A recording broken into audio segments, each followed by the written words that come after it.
Hello, everyone. Welcome to the Power Hour webinar on upcoming Illinois net metering changes. My name is Megha Hamal. I am the Chief Strategy and Communications Officer for the Illinois Power Agency. I will be responsible for hosting this presentation today, and my colleague, IPA Communications Associate Tori Tartaglia, will be managing the logistics on the back end.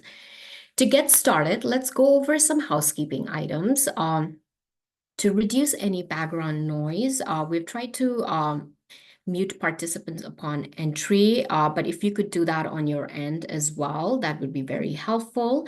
We will be taking questions from our audience towards the end, but please feel free to submit your questions anytime during the webinar. To submit questions, please use the chat feature at the bottom of the Zoom window. As you can tell, today's session is being recorded, and a recorded version of the session will be available on the IPA website under About Us Events. Next slide, please, Tori. Thank you. So a couple of points I would like to emphasize. Today's webinar is the 7th webinar of the year. We had about 260 people registered for this webinar. So really thank you for your interest in these webinars, and I really appreciate those who are here today to attend the webinar on net metering changes. Again, this webinar is for general education purpose only and does not represent legal interpretation or statement of policy by the IPA or its staff. This 60-minute webinar will provide an overview on net metering changes that are coming down the pike, effective January 1st, 2025. With the changes coming down the pike, the IPA is thrilled to host this webinar to discuss any net metering policy changes and potential impacts to ComEd, Ameren, and Mid-American customers. Next slide, please. Thank you. I would like to now give a quick overview on the IPA Power Hour webinar series if you are new to our webinar. Power Hour webinar series is an educational and an informative webinars on a wide range of clean energy issues and themes. We started this webinar back in 2021 with an intention to shed light on energy issues and themes with education as the focus. To date, we have hosted 34 webinars and have invited energy thought leaders and experts locally and nationally. While we've had success hosting these educational webinars for our stakeholders on a monthly basis, recently we shifted to hosting these webinars on a more topical issue to tackle relevant and emerging issues on a case-by-case basis. So if you are interested in looking at our previous webinars, you can find them on About Us under Events page. And we also have a link on the slide to help you get there. Next slide. And this again just gives you an overview on our IPA Power Hour engagement and what that looks like. So feel free to take a look at it later. Next slide, please. So this is just a quick overview on the IPA and its responsibilities. Again, if you are new to our Power Hour webinar today, I just want to quickly give an overview of the agency. We are an independent state agency established under Illinois law in 2007. We are responsible for developing an annual electricity procurement plan that serves as a roadmap for meeting the electricity supply needs of residential and small commercial customers of investor-owned Illinois electric utilities. We also support the Illinois Renewable Portfolio Standards, state policy designed to increase the designed to increase the renewable energy generation. And we do that through the development of long-term renewable resources procurement plan, which details the goals and strategies for the renewable energy programs and procurements for large utility scale solar, wind, and brownfield projects. Now, let's go ahead and welcome our esteemed speakers for today. Our first speaker for the session is IPA Chief Legal Counsel, Kelly Turner. At the IPA, Kelly oversees a variety of legal and policy responsibilities. Prior to joining the IPA, Kelly worked as a senior attorney for for the Citizens Utility Board and as a trial attorney in the Office of General Counsel at the Illinois Commerce Commission. Welcome, Kelly. Our next speaker is Brad Klein, Senior Attorney at the Environmental Law and Policy Center. In this role, Brad works on accelerating renewable energy policies and developments across the Midwest. Brad previously served as a federal judicial law clerk in Washington, D.C., a law fellow at the Environmental Law Institute, and an environmental engineer at an engineering company. Our final speaker for the session is Larry Kutiwa, Chief Engineer at Elevate Energy. Elevate Energy is also the program administrator for the Illinois Solar for All program, which is the IPA's income-eligible solar incentive program. Previously, Larry worked as a staff engineer at ComEd. Welcome, Brad, and welcome, Larry. Now, I would like to welcome IPA Chief Legal Counsel, Kelly, to talk about what net metering is, what net metering looks like today, and also provide some historical context on the policy and some key dates for the changes that are coming down the pike. Kelly, the floor is yours. Thanks. Thank you, Mega. I appreciate the introductions. If we can go ahead and advance the slides and get started, right off the bat here, I've got a little infographic that I actually really like and think it's really useful for those of you who aren't familiar with net metering and what it looks like behind the meter and how it works. So just a little graphic here. If you can't see the text, essentially the solar panels, as we all know, on your rooftop or mounted behind your home or business, would transform energy from the sun into electricity, and an inverter converts that electricity to the current that can be used inside of your home. It's used to power your home. But what do you do with the energy, say, that is produced by those panels when you are not home and not using that energy? A bidirectional utility meter will measure the energy that's actually used in your home and the energy that is produced by your solar panels that is in excess of what you're using at your home. And it will measure that energy and send that energy back to the electrical grid that your home or business is connected to. And we can go on to the next slide. So what essentially is net metering? It's the difference between that energy that is created by your solar panels and used within your home or business, and then sent to the grid. And net metering policies allow the customers who self-generate their electricity to get compensation for that excess energy that they send to the grid. This is really beneficial to customers because we all know, if any of you live in Chicago, we're entering kind of a less sunny season of the year right now. And we're in an area where we receive more sunlight, more hours of sunlight, and also better weather to allow for production in the summer.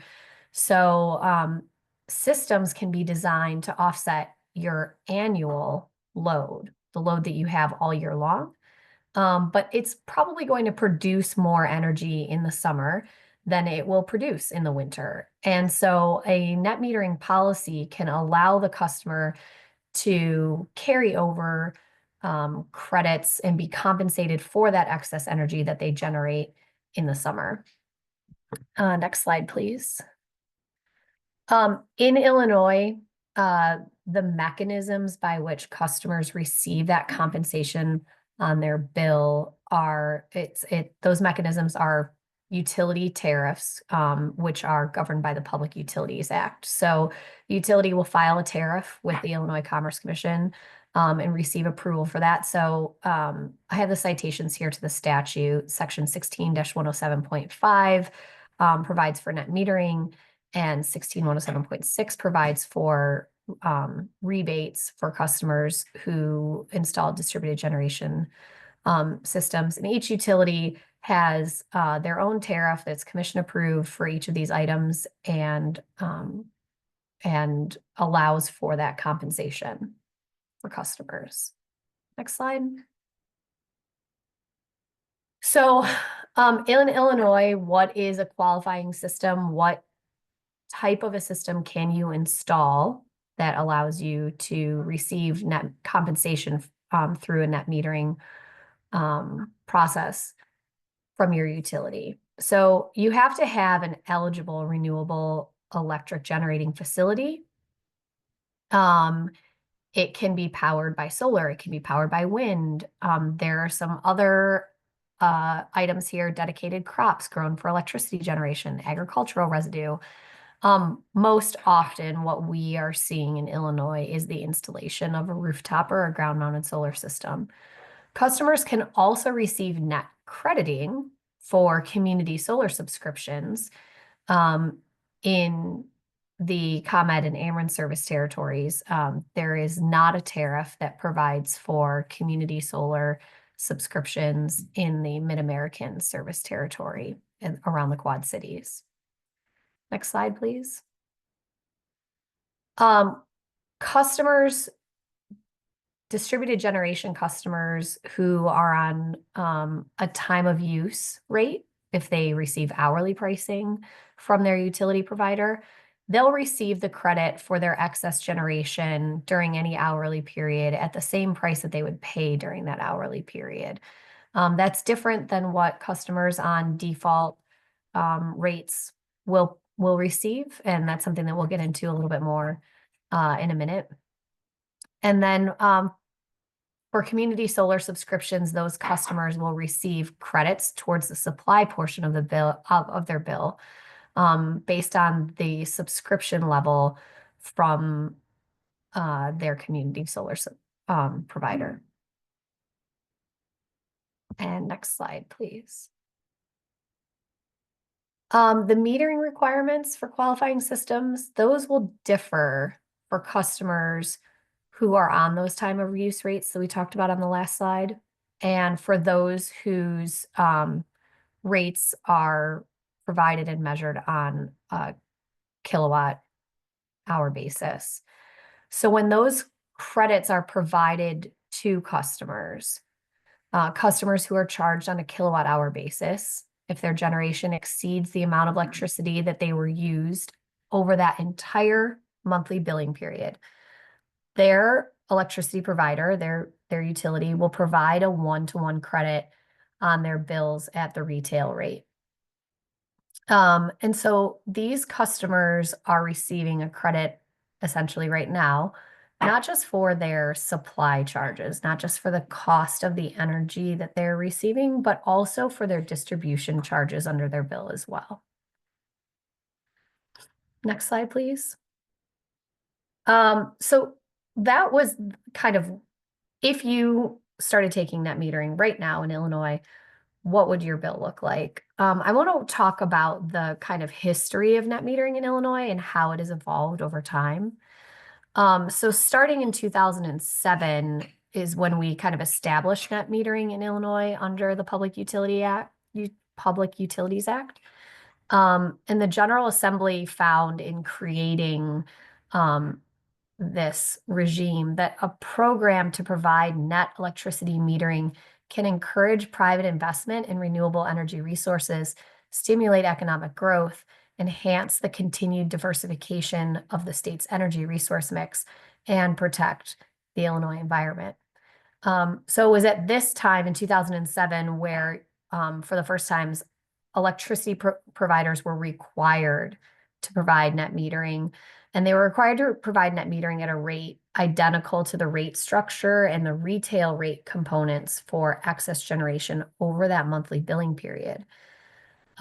This regime allowed customers to carry over excess credits. So if they did have a system that was sized to accommodate their annual load, they could roll over those unused credits every month, but those unused credits would expire annually.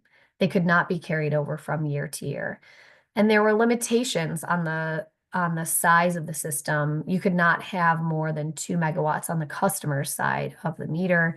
So for a large user, even if they're annual usage exceeded that volume, they could not size the system above 2 megawatts.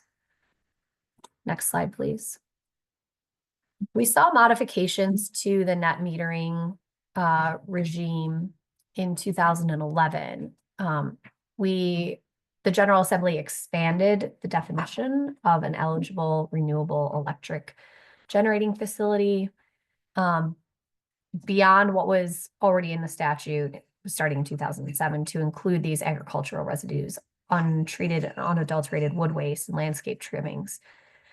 And it allowed the utilities to consider, but it did not require them to offer meter aggregation for the purposes of allowing net crediting for a community-owned solar project. We did continue to see that one-on-one retail rate crediting for distributed generation customers, and that we also continued to have those rollover of credits end on an annual basis. So you could carry over from month to month, but if you had an excess of generation, say in July, those credits would expire in July of the following year. We had kind of one of the biggest bills to come out in recent years to foster the development of renewables was the Future Energy Jobs Act, which was passed in 2016 and became effective in 2017. This was the first time where 16-107.5 of the Public Utilities Act was changed to require utilities to provide net crediting for community solar subscribers. And that crediting rate had to be at the subscriber's energy supply rate, equal to the subscriber's share of the production of the electricity from the community solar installation. Under FEJA, again, distributed generation net metering continued at that full retail rate. So for distribution charges and supply charges combined, provided that the customer declined to take a distributed generation rebate, which I will get to in a second. FEJA also kind of forecasted a change in the regime of net crediting for DG customers. And it said, okay, at some point when we reach a certain level of penetration of customers who are taking net metering service in a particular territory, we will switch, and that electric provider will begin offering net metering at the supply rate instead of at the full retail rate. This is where the distributed generation rebate comes in as well. Customers also were offered the opportunity to take a rebate for DG at the amount of $250 per kilowatt instead of taking full retail rate net metering. Those customers could still receive netting of their energy supply charges and take the rebate up front in lieu of that full retail rate net metering. And the statute also used the same threshold under FEJA to switch over to a set rebate value of $250 per kilowatt to a successor rebate value to be established at some point in the future through a proceeding before the Illinois Commerce Commission. Next slide, please. As we were approaching that 5% threshold over the course of 2020 and 2021, the state enacted the Climate and Equitable Jobs Act, PA 1020662. This was enacted September 15th, 2021. And the General Assembly was hearing a lot from market participants, customers, utilities, the IPA, the ICC, I'm sure, that the regime around the shift from full retail rate net metering to a different structure was not really predictable. And so the General Assembly said to achieve the goals of this act, the Public Utilities Act, that robust options for consumer-side distributed generation continue to thrive in Illinois. The General Assembly finds that a predictable transition must be ensured for customers between full net metering at the retail electricity rate to the distributed generation rebate that is under Section 16-107.6 of the Public Utilities Act. So, in order to have this predictable transition, the General Assembly scrapped that penetration rate that would have the change in the net metering rate structure to happen at different times in different service territories, and said, no more of that. It's confusing. It's hard for customers to follow and to know which structure they're going to be on. It makes it difficult for customers to decide whether or not solar is a good value for them. And so instead, it set December 31st of this year as a deadline for the end of retail electricity net metering for new distributed generation customers. So customers that are receiving retail rate net metering by the end of the year will continue to receive retail rate net metering throughout the life of the system. And I'm sorry, there's a typo here. It should not say lift, it should say life. These customers, the crediting rate stays with the system, as Larry will talk about some more later. So as long as the life of the system, as long as the system is operational, those customers will continue to receive retail rate net metering. Customers that are applying for net metering on or after January 1st of next year will receive their net metering credits at the supply charge. And those customers will also be eligible for the DG rebate under Section 16-107.6 of the Public Utilities Act. Next slide. The utilities each are determining eligibility for retail rate net metering. They have a slightly different process, and Larry's going to get more into the details of these in his slides later on. But for ComEd and Ameren, 5 p.m. on December 31st is kind of the cutoff. A certificate of completion must be submitted, or a witness test request must be submitted to those two utilities by 5 p.m. on December 31st. And those submissions must be complete and accurate to guarantee the eligibility of the system for full retail rate net metering. If they are incomplete, those requests may be rejected. And if they are submitted on or after January 1st, they may not receive full retail rate net metering. In the Mid-American Service Territory, Mid-American's tariffs and policy are slightly different. Any net metering application that is submitted to Mid-American prior to January 1st of 2025 will make the system eligible for full retail rate net metering.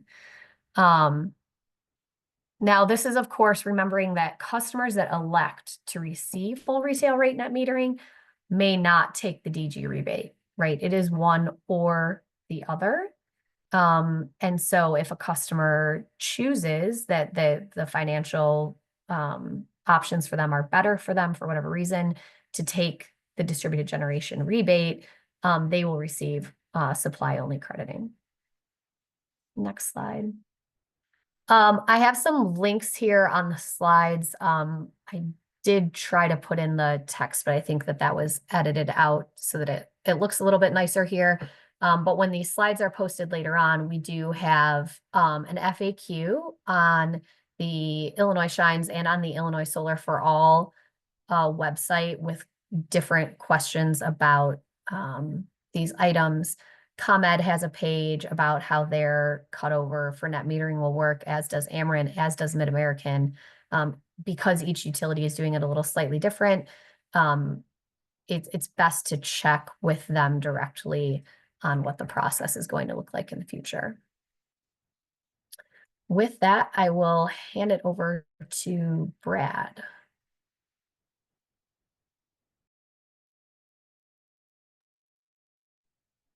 Okay, thanks. Thanks, Kelly. That was a really great overview of the history and details of the transition. I'm going to zoom way out a little bit and talk a little bit about how this fits, how the changes in Illinois fit into the larger picture, and some of the policy reasons that went into and the goals for making the change, and keep it at a sort of a higher level, and then I think Larry will zoom back in into really the nuts and bolts and mechanics. So hopefully this will give you a little bit of a sense of why these changes are happening. So let's start on this slide, which is just to point out that the changes in Illinois are part of a larger picture of changes to, I would say, sort of the first generation of solar policies we've seen across the country. And net metering was certainly one of the most fundamental and foundational policies that helped distributed generation kind of get a foothold at the state level and at many utilities, including in Illinois. Many of those sort of first generation policies are now evolving beyond retail net metering. And I just kind of indicated a couple of them on this slide in the region. The evolution is sort of in a period of flux, I would say. There's there's a experimentation going on, some different approaches. Often these changes are kind of challenging and controversial. There's a lot of different opinions about where things should go. And which I kind of viewed in a hopeful way as sort of constructive. Hopefully we'll find some models that work well and then can be replicated elsewhere. I'm hopeful that Illinois will be one of those good models. But the changes aren't going to be easy. And we're going to continue to need good sort of regulatory leadership and guidance. Let's go to slide 2. We covered this a little bit, but just really big picture. We're now sort of in the second phase of evolution of the net metering program. The Future Energy Jobs Act in 2016 was the first phase of that.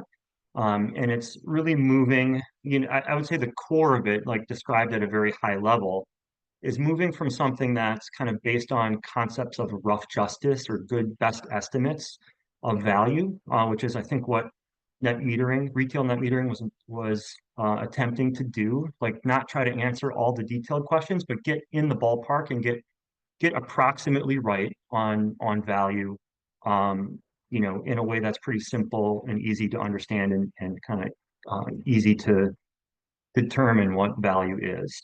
We're now in this kind of period where we're moving from that kind of blunt instrument or rough justice to attempts to make more detailed determinations about value. So, I think there's pros and cons to this, as there is with everything. I think one of the pros is that, if done right, moving from this blunt policy to one that's more sort of refined and detailed, it can provide, if done well, better price signals and to locate DG kind of in places on the grid where it's most valuable to the grid. I think that's the kind of overarching goal. The con is that it's more complicated, right? We don't really know exactly what the value is going to be at the beginning, and it kind of depends. It depends on location. It depends on how the DERs are utilized, right? So, I think there's a balance point in there, and the work that we're doing here in Illinois and at the commission is to try to find the right balance point so we can get the pros while avoiding as much of the cons as we can. Let's move to the next slide. We covered this in a little bit in Kelly's presentation, so I won't spend much time here. I just tried to highlight some of the top level changes that occurred under the Climate and Equitable Jobs Act and with statutory citations. So if folks are interested in looking at that, and you can look up the actual law, but these are some of the key changes. And these slides will be available. Again, this is more of a summary, so we'll go through this quickly. This is the flip side to net metering, or the complement to it, is that as we're moving to supply only netting on the bill, it comes with the distributed generation rebate, which is and there are very specific statutory rules for how that DG rebate is calculated. These are some of the details for how that DG rebate is calculated. These were the rules that are in place now and have been over the past few years. These will be changing somewhat in the transition sort of to the new system after January 1, 2025. And we can go to the next slide. Well, stay here for just a minute. A couple things to really highlight here is that the DG rebate has two parts. It has what's called a base rebate, and that is supposed to be consistent sort of across the utilities service territory. And then it has a separate component, which is called additive services. And that additive services is the part that's supposed to take account for the kind of locational differences, the benefits, that vary based on whether your DER, where your DER is located, the temporal changes, like the times at which the DER is used, discharging or charging, if it coupled with storage. And so, we have these two parts, I think, that are intended to provide, in some cases, some certainty around the base rebate. We know what that's going to be. Note there's a floor price for that. That's written right into the statute that you can sort of bank on. And then the additive services, which is uncertain, but we're working on developing a framework for how that can be calculated. And then hopefully there's clarity around, sending signals to locate DERs in places where you're going to maximize the value from that additive services and therefore provide value to the grid. So it's this kind of trying to find the sweet spot between providing certainty and some guardrails with also the flexibility to make this policy sort of get more value out of DERs on the system. Okay, let's move to the next. So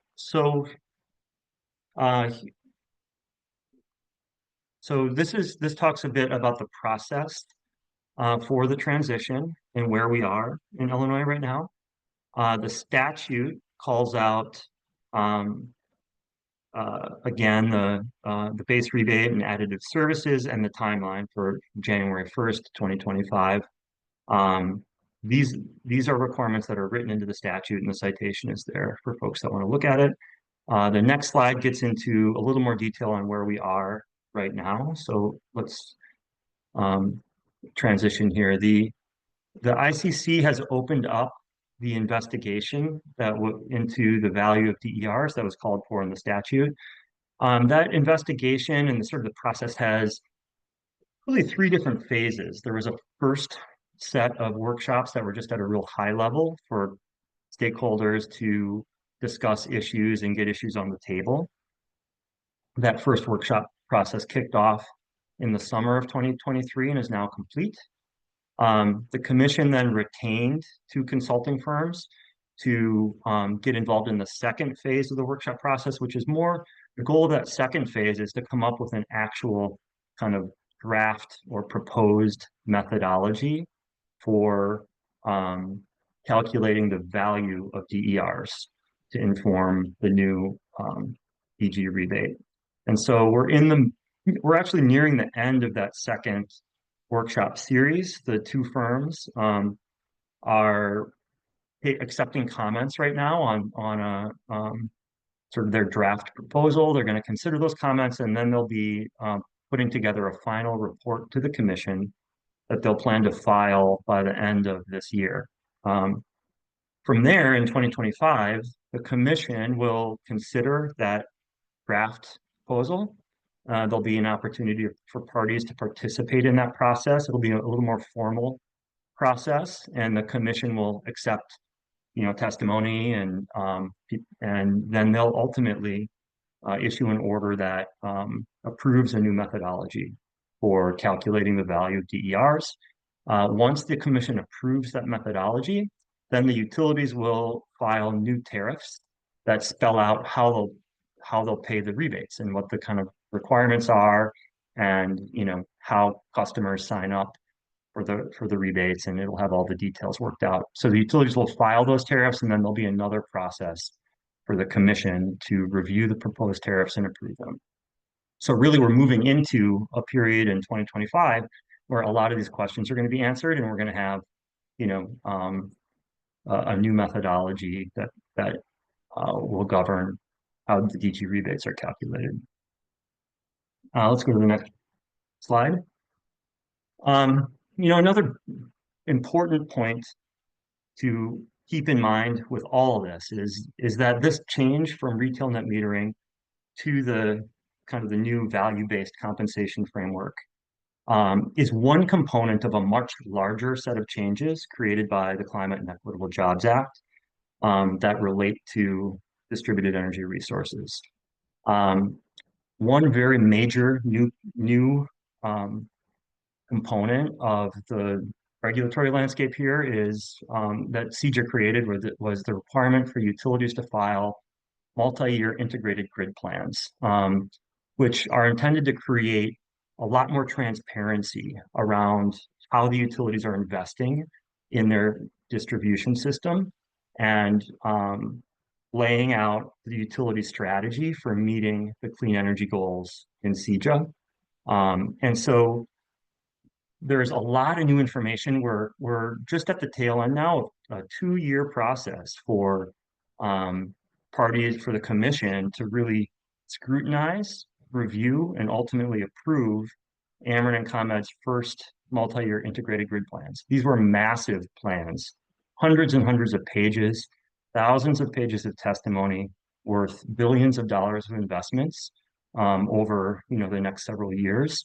And there's lots of programs in these plans that relate to DERs and different investments that the utilities are proposing to facilitate and enable more DERs to connect to the grid. There are things like commitments to develop flexible interconnection plans, to provide more useful hosting capacity maps, to move towards a hosting capacity process that's more kind of dynamic and shifts with time. Frameworks for how the utilities can invest in the grid proactively to create more hosting capacity on their system. Rulemaking processes for how the utilities will consider non-wires alternatives to provide grid solutions. Requirements from the commission for the utilities to create new virtual power plant programs and also community solar plus storage programs, and lots more. So all of this is happening. The commission is very, very busy. And all of these new programs together, I think the goal under CEJA is to create, a much more vibrant market and more opportunity for DERs in Illinois, and to create Illinois, put Illinois on the map as a leader in this area. So, but none of it's going to be easy. There's still a lot of work to do, and I think we're all feeling a bit overwhelmed at this moment with the volume of work and some of the uncertainty. But this transition to the value-based framework is a part of this larger process, and it's in fact informed by a larger process. And I want to highlight just one thing, which is the statute requires the utilities to use some of the results of their grid plans to help inform, to use the data from the grid plans to help inform the value that's established under the DER value investigation. The way they do that is to develop what are called marginal cost of service studies. Both utilities developed their sort of first generation of those studies in the grid plan cases. Those will be refined and improved over time. But another example of how we're trying to get more detailed and granular about where on the grid DERs can provide value, and then how do you measure that value, and then how do you translate it into compensation. Last slide. So I guess just my closing thoughts, which I touched on. This change is hard, but change is inevitable, right? These policies are going to evolve. It's happening everywhere. It's part of a longer term trend, which is to try to move to a value-based framework that allows us to use DERs for what they're really good at. Capture all of the different ways that they can be flexible, help us achieve, both our climate and our equity goals, and do it in a really cost-effective way that stays affordable. So that's the project we're all engaged in here, and we need everyone's participation in that, especially the participation of industry, to do that well and do it in a way that continues to support the market, and continues to enable the expansion of this market. So, I think we've all um, one piece of this that I think is really pretty urgent is that we need to think about DER deployment in a coordinated and kind of aggregated way, and use all of these distributed resources as a tool um, that are coordinated together to serve grid needs. And I think especially as we're expecting a lot of load growth from electrification and data centers and other things, like we need to get solar on every single rooftop at every single customer's premises that we can, use them together to provide capacity and to provide value on the grid. Is it going to work? We'll see. But I'm confident and I'm feeling hopeful about where we are in Illinois with the strength of this commission, with the strength of the IPA, and with the leadership we have and the regulators we have. So I'd encourage everybody to get involved. There's a lot of good resources out there, and that can help you get involved. So that's all I have, and now I think we'll zoom back into the details with Larry.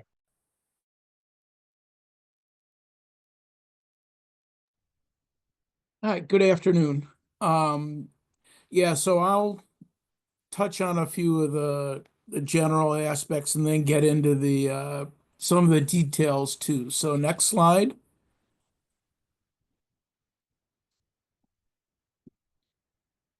So again, this is the summary that, as of January 1st, 2025, net metering will change for new systems after December 31st, 2024.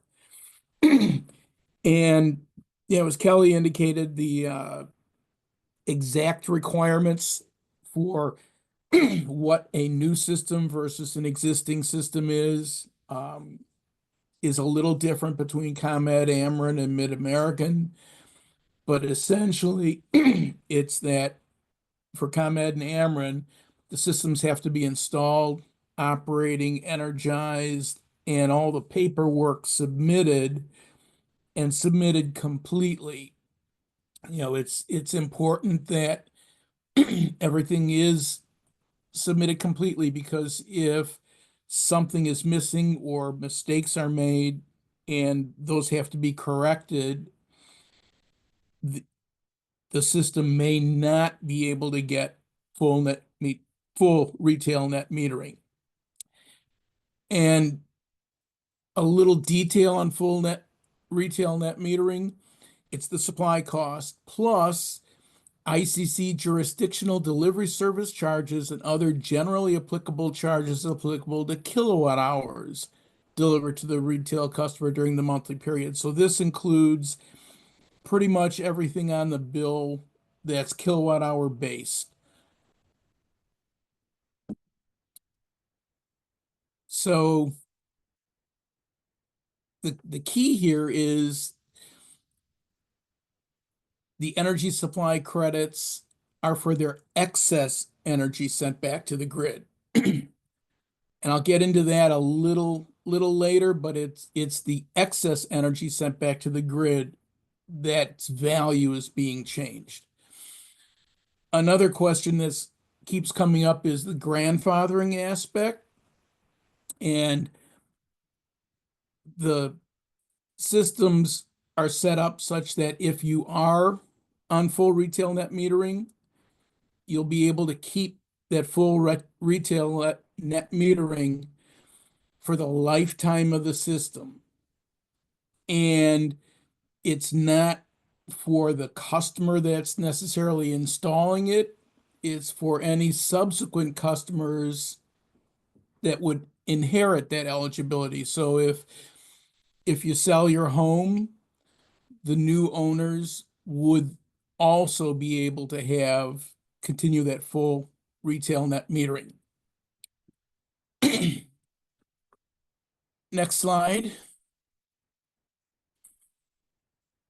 So this is where, on the customer impact, kind of rate related, it's the supply only credits, and it's only the excess energy sent back to the grid. And that's what's kept track of in the supply section of the utility bills. The value of the energy that's generated and used on site, that value is the full retail rate value of the energy, since it's energy that's not purchased from and provided by the utility. But that's not seen on the utility bill because that's not energy that passes the utility meter to be recorded.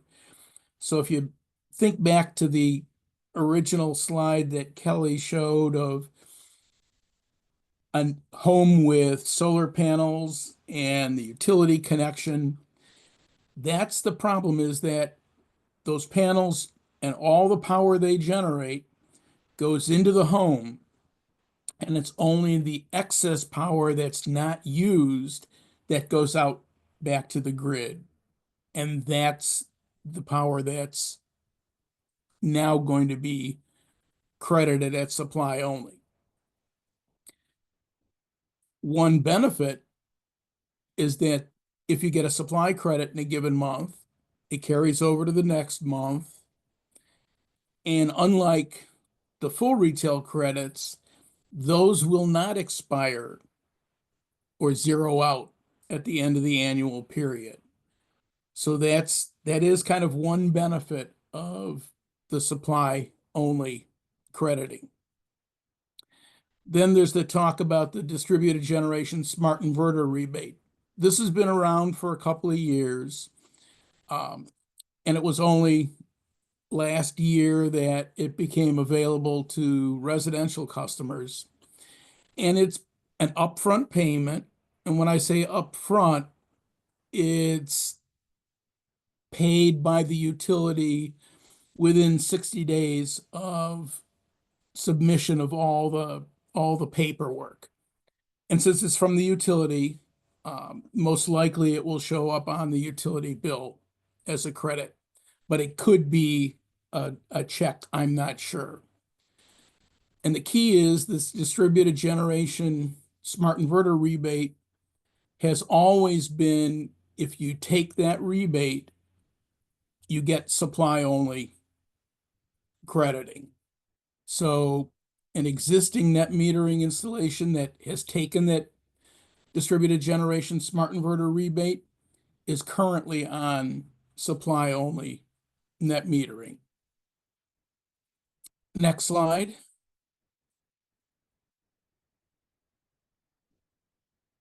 A little more in the grandfathering. Ameren's rate specifically states that they allow a system size increase of 100% to still maintain full retail rate net metering credits. And again, taking the smart inverter rebate transitions them to supply only. So in Ameren, their rate specifies that. In ComEd, they require a new interconnection and net metering application for changes related to size, inverter type, etc. And a new net metering application after December 31st, 2024 is only eligible for supply only net metering. But there's language that talks about having an existing net metering system, not necessarily having to have a new net metering application for that change in size. So on the ComEd side, it's still a little unclear as to what might trigger a full new net metering interconnection application that would change it to supply only. And again, just like with Ameren, taking the distributed generation rebate transitions them to the supply only credits. Next slide.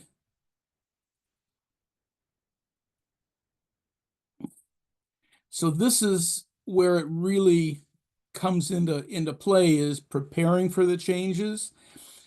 One of the biggest things to do is the sizing of the system. The size of the system has always been important.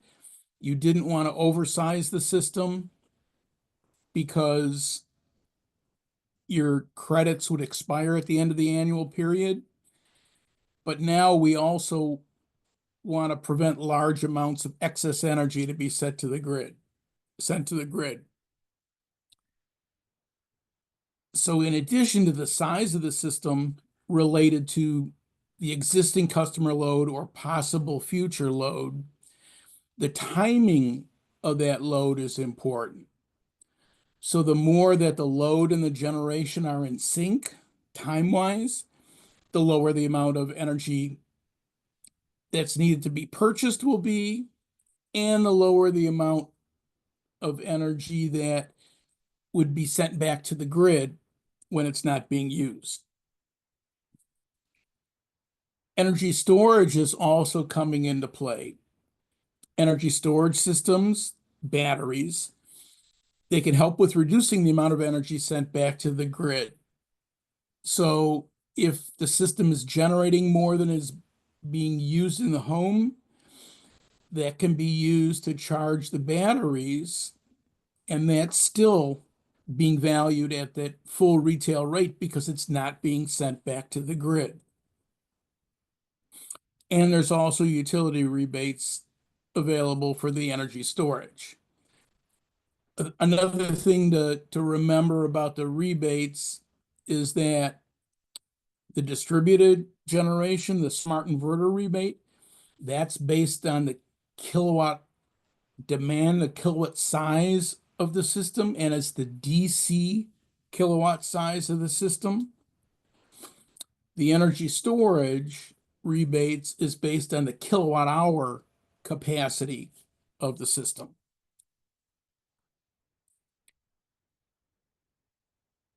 Next slide.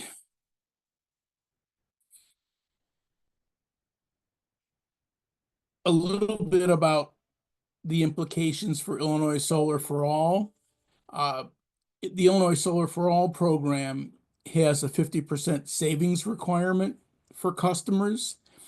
What that means is that the cost to a customer can be no more than 50% of the value that they're receiving from the utility. So the value of the power generated. So going forward, instead of all of the power being generated being valued at the full retail rate, some amount of the power is going to be generated or be valued at that lower supply value. The requirement, though, is not changing, that the cost to the customer be no more than 50% of the value. So the cost to the customer will need to take that lower value into effect. The value of the renewable energy credits for the current program year that the approved vendor receives also will not change. That value has been set, and the program year for Illinois Solar for All goes through May. The value for the projects in the next program year, which start in June of 2025, aren't set yet, and it's envisioned that they're going to take that lower value into effect. The 50% savings comes from the long-term renewable resource procurement plan, which is based on the Illinois Power Agency Act and the Public Utilities Act, so we don't see that number changing. And let me see if there was any more questions in the chat that I might be able to get into. There was a question about the ramifications of the smart inverter rebate that might cause the consumer issues.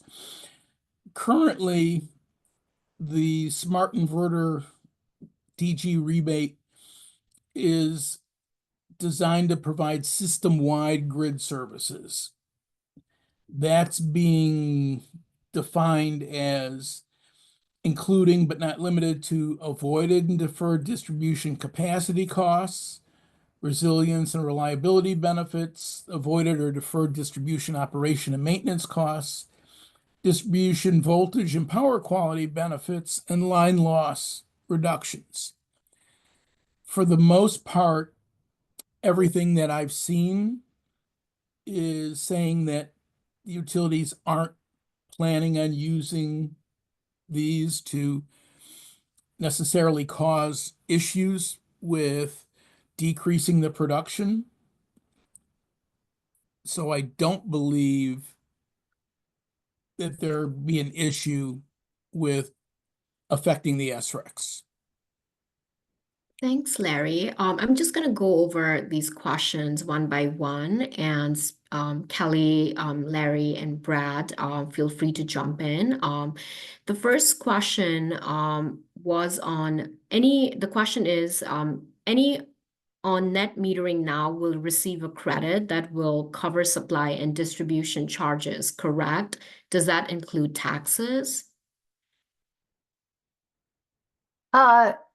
So any customer that's on net metering right now for an installed distributed generation system receives, if they're not on a time of use rate, they receive a per kilowatt hour credit. So anything that is charged on a basis that's per kilowatt hour, a certain number of cents per kilowatt hour, that is credited on a kilowatt hour basis. So that does not include taxes or other flat fees. It only covers those per kilowatt hour charges. Now, it is my understanding that if the credit that is provided exceeds the kilowatt hour charges, that credit may be applied towards the entire bill. So for example, if a customer receives, and I'm just going to use easy numbers and not realistic bill numbers, but if a customer has, 5 kilowatt hours of usage and 10 kilowatt hours of credits, obviously there are going to be more credits applied than what the charges are per kilowatt hour on the bill. And it is my understanding that the value of those credits can cover other charges. Thanks, Kelly. The other question is, how is the DG rebate paid? Lump sum check? Brett, do you know this? I tried to pull up the tariffs really quick to see if I could find it when I saw this question in the chat. I believe it is a rebate, and so I believe it's not just applied to the bill as a credit, but you might know better. Yeah, so currently, and I think this is the response to several of these questions is that it's going to depend a little bit, and a lot of the details remain to be worked out through the tariffs that the utilities file following the completion of the DER value investigation. So I'll take a couple of these, but the format now, at least with ComEd, which I'm familiar with, is that the DG rebate is paid with a lump sum payment. But going forward, through the tariffs, recall there's going to be two pieces to the DG rebate, one for the base rebate and then one for additive services.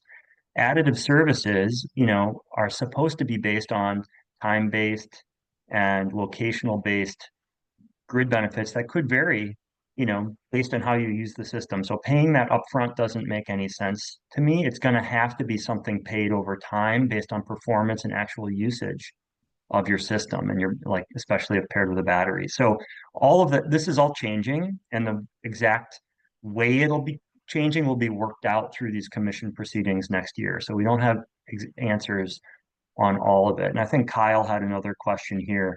Ramifications for opting into the smart inverter rebate that could affect customers. Yes, there will be some. Recall that we're paying the rebate will be paid through the smart inverter tariffs, and smart inverters have different kinds of settings. Things you may have heard like the volt var setting or volt watt setting or ramp time or ramp down. The way that those settings are adjusted will create differences in how your DER system performs based on response to grid conditions or certain default conditions. And so those will affect the potential value of the system. But the important thing to know is those will all be worked out through a very transparent, contested process at the commission. That'll include parties that represent industry, that represent consumer advocates, the state, and environmental advocates and others. And it's open to people to participate in that to ensure that all those details are worked out in a way that makes sense and are fair. But there are ramifications for sure. If done well, those details will allow DERs to perform in ways that benefit the grid and help maximize compensation. Thanks, Brad. I know it's 1 p.m. and this webinar is only for 60 minutes. I know there are a lot of questions, but as Brad mentioned, some of the details are forthcoming. Tori, would you mind going to the next slide really quickly? We have contact information of our speakers, so please feel free to reach out to our speakers.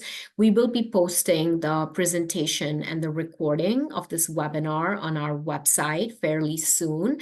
And due to some technical difficulties, we had some registrants that could not join the webinar, so we apologize for any inconvenience. However, we will be sharing the recording of this webinar and the presentation with all registrants pretty soon. So thank you all for joining the webinar. Thank you for your interest in this topic. This was really popular. And on behalf of the IPA, I really want to thank our wonderful speakers for finding time to talk about this topic and our attendees for their continued interest and support. Stay tuned for the next Power Hour webinar. We will be announcing that on our website. Thanks all. Have a great day.